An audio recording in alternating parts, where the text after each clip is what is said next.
આપણે આપણી આસપાસ જે કંઈ પણ જોઈએ છે એ કોઈ જાદુ નથી, એની પાછળ એક મસ્ત મજાની વૈજ્ઞાનિક પ્રક્રિયા છે.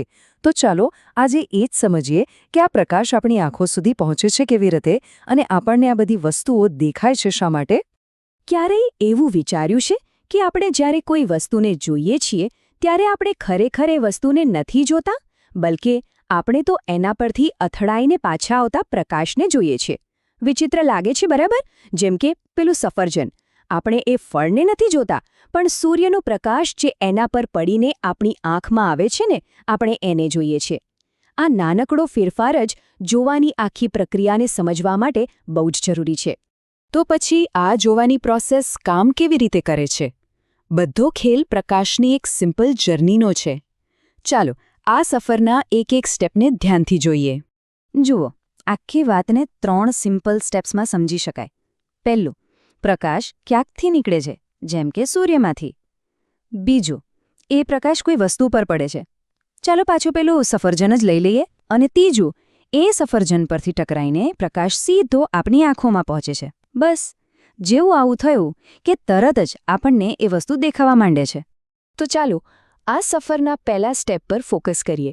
પ્રકાશનો જન્મ. પ્રકાશ આવે છે ક્યાંથી? વેલ, એ એવા પદાર્થોમાંથી આવે છે જે પોતે જ પ્રકાશ બનાવી શકે છે. સાયન્સની ભાષામાં આવા પદાર્થોને આપણે પ્રકાશિત એટલે કે લ્યુમિનસ કહીએ છીએ.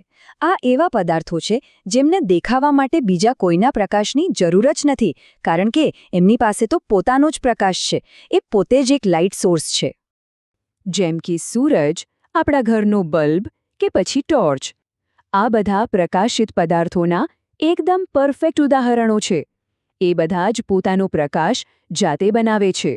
તો જુઓ, સૂર્યનો પ્રકાશ સફરજન પર પડ્યો અને ત્યાંથી ટકરાઈને સીધો આપણી આંખમાં આવ્યો. બસ આટલા સિમ્પલ પણ અદ્ભુત પ્રિન્સિપલ પર આપણી જોવાની શક્તિ કામ કરે છે. અત્યાર સુધી તો બધું બરાબર હતું, એકદમ સીધો રસ્તો. પણ શું થાય જો પ્રકાશના આ રસ્તામાં વચમાં કંઈક આવી જાય તો? શું પ્રકાશ હંમેશા એમાંથી પસાર થઈ શકે છે? ના, આ સવાલ જ આપણને એકદમ નવા અને રસપ્રદ રહસ્ય તરફ લઈ જાય છે.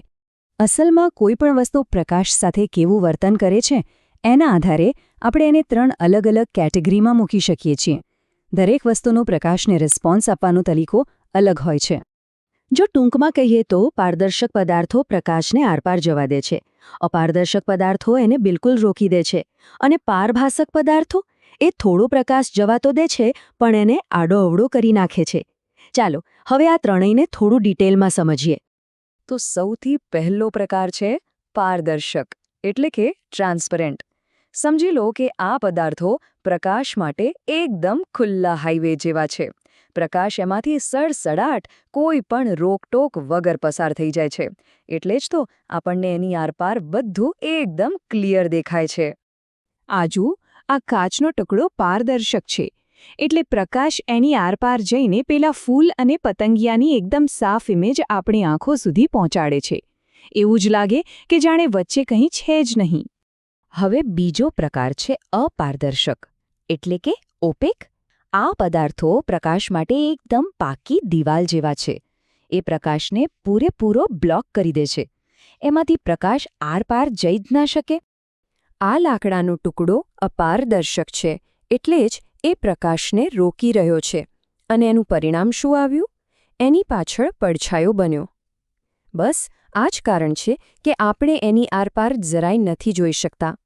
અને હવે આવે છે ત્રીજો અને મારા મતે સૌથી ઇન્ટરેસ્ટિંગ પ્રકાર, પારભાસક, એટલે કે ટ્રાન્સલ્યુસન્ટ. આ પદાર્થો છે ને, એ પારદર્શક અને અપારદર્શક એ બેની વચ્ચે ક્યાંક આવે છે. મતલબ કે એ પ્રકાશને જવા તો દે છે પણ સીધો નહીં. એ પ્રકાશના કિરણોને આમ તેમ ગમે ત્યાં ફેલાવી દે છે. જેમ કે પેલું દૂધિયો કાચ હોય ને, કે પછી બટર પેપર, એ આના બેસ્ટ ઉદાહરણ છે. અહીં જુઓ, કાચની પાછળ ઝાડ તો દેખાય છે પણ એકદમ ઝાંખું, ક્લિયર નથી. કેમ? કારણ કે પ્રકાશ પસાર તો થાય છે પણ એ વિખરાઈ જાય છે, એટલે ઇમેજ ધૂંધળી થઈ જાય છે. તો બસ આ 3 પ્રકારના પદાર્થો જ ભેગા મળીને આપણને દેખાતી આખી દુનિયા બનાવે છે. ચાલો ફટાફટ એક નાનકડું રીકેપ કરી લઈએ કે આપણે અત્યાર સુધી શું શું સમજ્યા. આ બે ચિત્રો વચ્ચેનો જે તફાવત છે ને, એ જ આખી વાતનો સાર છે. એક બાજુ એકદમ ક્લિયર ઇમેજ છે તો બીજી બાજુ ધૂંધળી. આ બધો જ ફરક ફક્ત એ વાતનો છે કે પદાર્થ પ્રકાશને કેવી રીતે પસાર થવા દે છે, એકદમ સીધો કે પછી આડું-અવળું કરીને. તો આજના વિશ્લેષણના મુખ્ય મુદ્દાઓ યાદ કરી લઈએ. પહેલું, આપણે વસ્તુ પરથી પાછા ફરતા પ્રકાશને જોઈએ છે. બીજું, પ્રકાશિત પદાર્થો પોતે જ પ્રકાશ બનાવે છે. અને ત્રીજું, પદાર્થો 3 પ્રકારના હોય છે: પારદર્શક, અપારદર્શક અને પારભાસક. અને એના પરથી જ નક્કી થાય છે કે આપણને દૃશ્ય કેવું દેખાશે. એટલે હવે પછી જ્યારે પણ કોઈ પડછાયો દેખાય તો તરત મગજમાં આવવું જોઈએ કે ઓહ, આ કોઈ અપારદર્શક પદાર્થની કહાની છે જેણે પ્રકાશને રોકી દીધો. અથવા કોઈ બારીમાંથી ઝાંખું દેખાય તો વિચારજો કે પ્રકાશ કેવી રીતે વિખેરાઈ રહ્યો હશે. સાચું કહું ને, તો આપણી આસપાસ પ્રકાશ આવી કેટલીય વાર્તાઓ કહી રહ્યો છે. બસ આપણે એને સમજવાની જરૂર છે.